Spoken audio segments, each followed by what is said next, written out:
everyone. Welcome to the Advanced Category and Location Settings webinar we're holding today.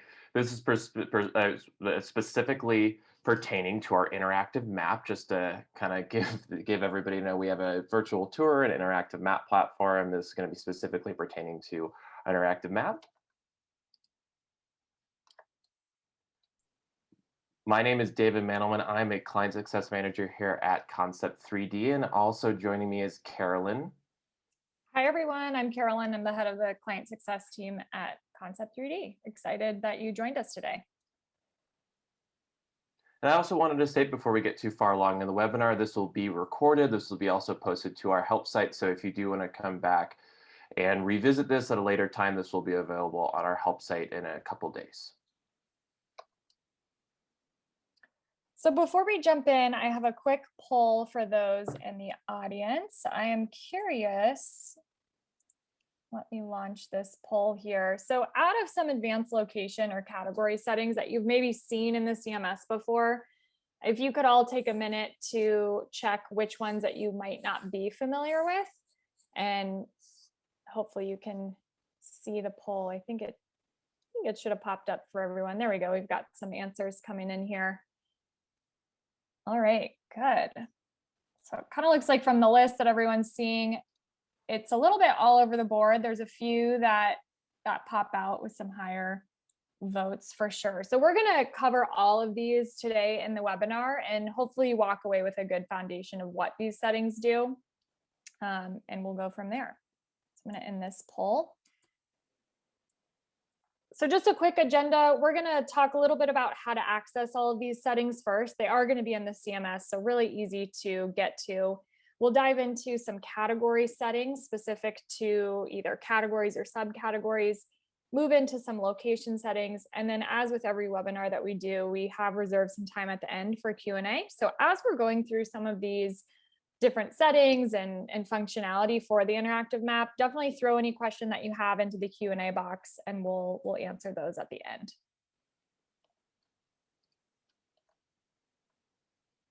So as a quick overview, in the map, you'll have categories, subcategories, and locations. Now, depending on the setup of your specific map, it's very possible that maybe you don't utilize subcategories, and that's totally fine. Just wanted to call out that there's really three main things that we're going to talk about as it relates to settings. Some of these settings will pertain to main index categories. Some of them are helpful for subcategories. So just keep that in mind as we're going through these different options. We'll start by looking at category specific settings and then jump into location specific settings. So I think the biggest question is where do I access this or how can I access this? So if you have an interactive map with Concept 3D, if you click the edit button on either the category level, you'll be able to access all the different category settings we'll go over today. Or as we'll also go over is if you click edit on the location level, you'll also be able to access any of the settings we're going over today. We knew that would be kind of a question that popped up is how do I access this and where do I access this? And it was just click the edit button, either a category and a location, and it's just simple as that.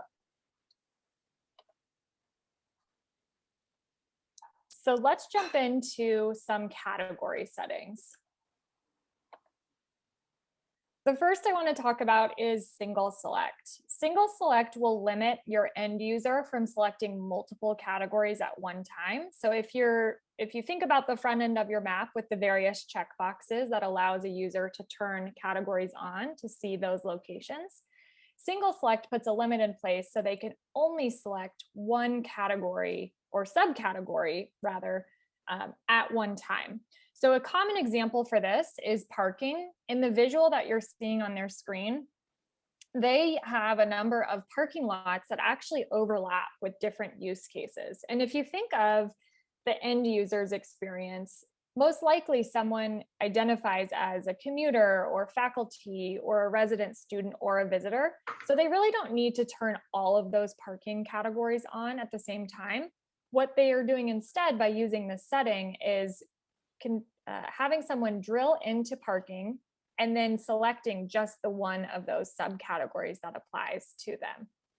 So if you don't make use of single select today, Definitely explore that. It's most commonly used with subcategories where you intentionally do not want to have someone select multiple subcategories at once.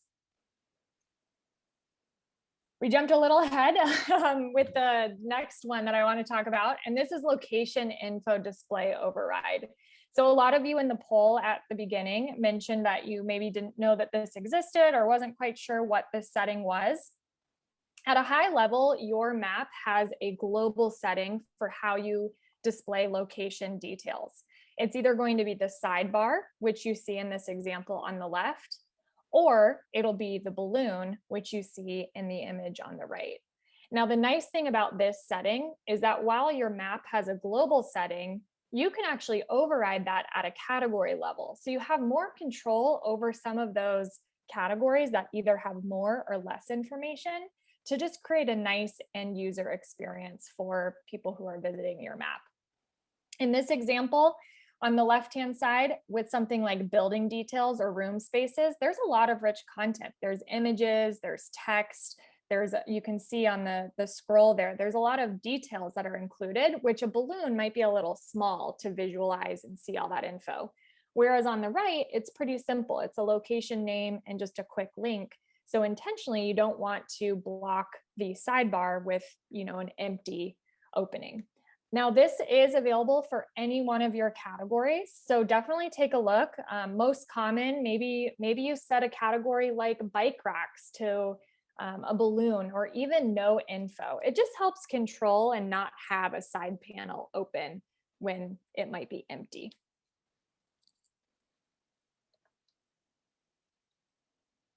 Next, I want to talk about category view. Now, category view will reposition the map when a specific category is toggled on. This is great for categories that might have locations outside of your main campus rendering or location, or perhaps maybe a study abroad category or outdoor recreation category. This helps the end user when they enable a category, like in the example we see, Explore Milwaukee. The map is recentering, so I'm getting a zoomed out view just by simply checking that category, and I can then explore all of the content and options that have been outlined on this particular map. Now, the last setting I want to call out is marker zoom. In full transparency, it took me probably a year or two to really understand and know some use cases for what this setting did. It's definitely one of those specific settings that doesn't apply on all maps, and you definitely don't have to set it just because it's there. But marker zoom allows you to set the zoom level at which the map will move to when a location is open. So if you have a starting view that's maybe a little bit more zoomed out, this will allow, so when the user searches, in this example, Barnes Hall, when they select Barnes Hall, the map is automatically zooming into that location on the map to give more context as to where it is. Now, without this setting, this location marker would stay at that really far zoomed out level. So it just could be a little confusing for the end user to know exactly what they're looking at. This is set at the category level for that specific the specific locations within that category. And you're going to set it by zooming in the map to the zoom that you want. The positioning doesn't matter here. Really what we're setting is the zoom level. So normally it's 18, 19, 20. It goes all the way up to 21 will be a really far zoomed in view. If you're curious about any of these settings, definitely reach out. Take a look. You have access to all of them in the CMS today. We have help articles on them as well. And your client success manager is happy to talk about your specific use cases and see if some of those settings would be good. Awesome. Well, thanks, Carolyn, for going over all those category settings. Same, to reiterate what Carolyn said is, again, if you have any other additional questions, feel free to reach out to Carolyn or myself, or reach out to your specific client success manager for your account. So exactly what Carolyn went over, I'm just going to go over on the location level. So everything she talked about, like she just said, is on the category level. This is specifically on the location level. So first location setting we're going to chat about is editing in custom HTML. So What a lot of people don't know is that you can not only go beyond our, we give you a lot of custom styling options in our front end styles tab, which is great. So you can go and add your logo or change even if you guys are looking at our map tours, you can change the color of the path line with that. You can change all sorts of things in our front end styles tab. But if you want to go one step further and do something what Wichita State University did, is add these little dotted lines they have, or add different fonts, or add different just aspects of it that you'd like to even customize further and give your map an extra personalized look. We give you the power to do that today. And I think it's a really great look, and it really helps not just round out your map to look extra special, as well as just making it completely customized. Something to point out on this setting as well, if you do create map tours with map tour specific locations, this same functionality applies. So that's a really nice way that people have made their map tours a little bit more engaging, is adding color or other HTML to the map tour location descriptions.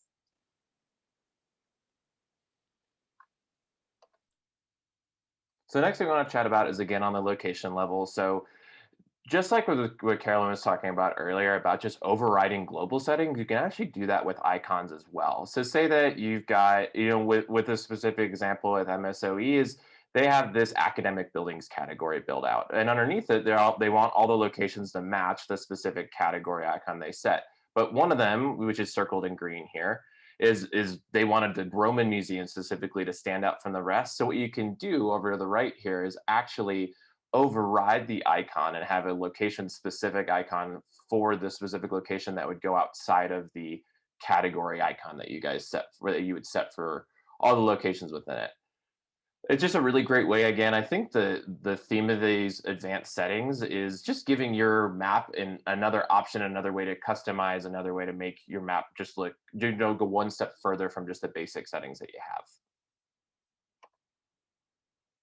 So last thing I want to talk about is location keywords. Not only do keywords help your locations become more searchable, but also this is something that you can help out with really commonly misspelled words on your map or buildings. If you know that somebody is going to misspell a building, if you have something that's tough to spell, you can spell it 10 different ways if you'd like.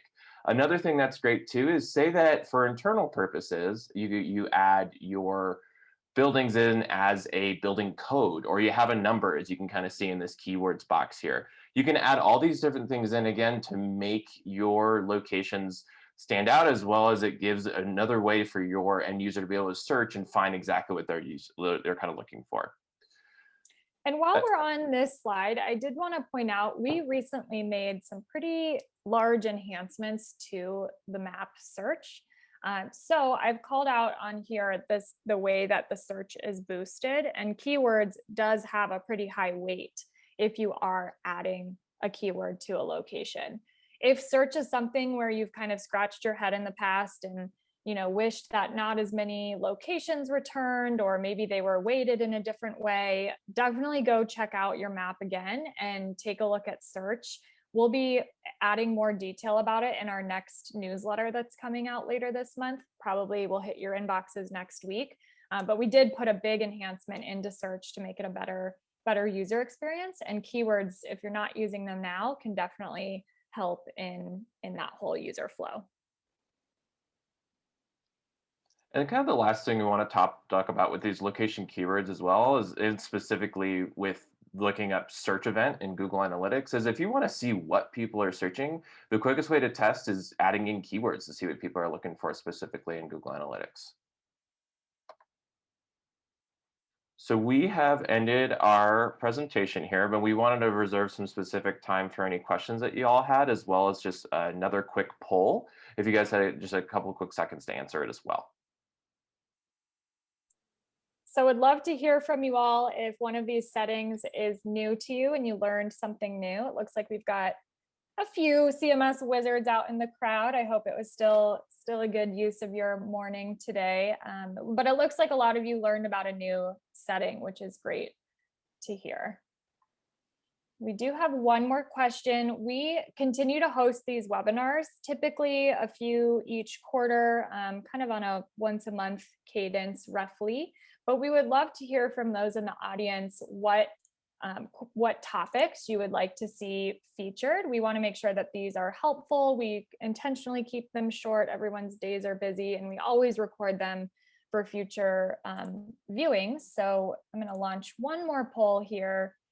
Would love to hear from the crowd if you want to see any specific topics featured in the future. Let's hear them or see them.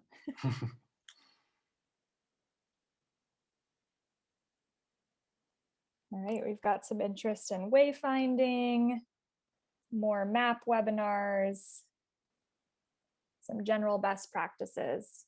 This is really helpful.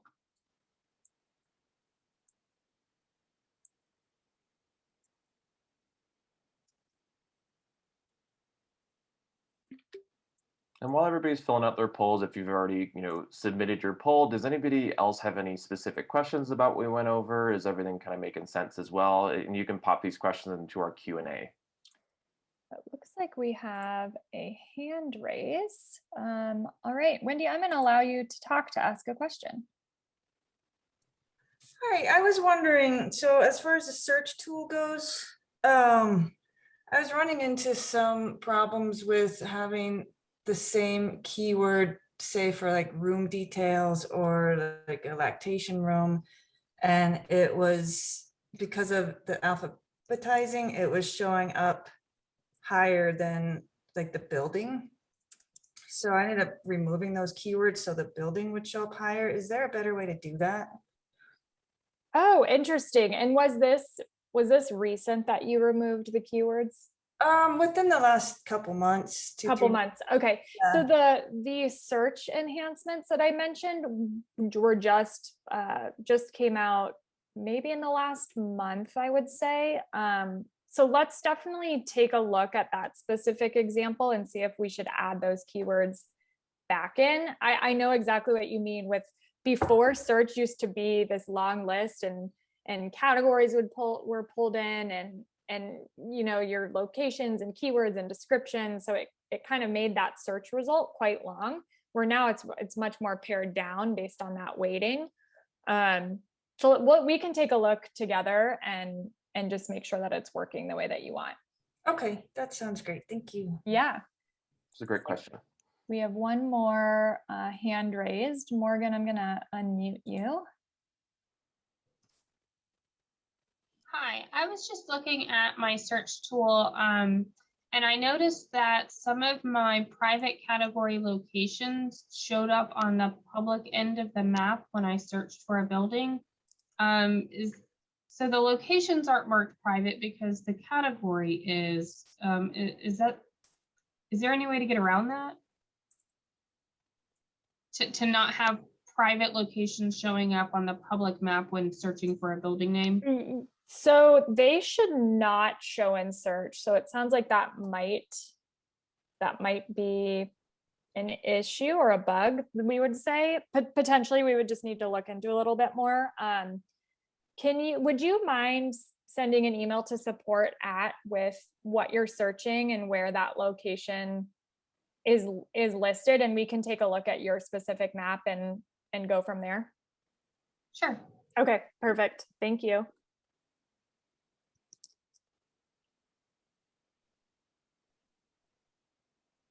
Cool. Any other questions from anybody? This has been great participation. We really appreciate it. Yeah, definitely follow up with your client success manager or email us at support if you're curious about any of these specific settings and how they apply to your different use cases. And we can be in touch and go from there. Looking forward to seeing you all in a future webinar. Awesome, everybody. Well, thanks for coming on. Excited that y'all got some more information about some deeper settings you didn't know. And again, what Carolyn said, really looking forward to have y'all on some future webinars.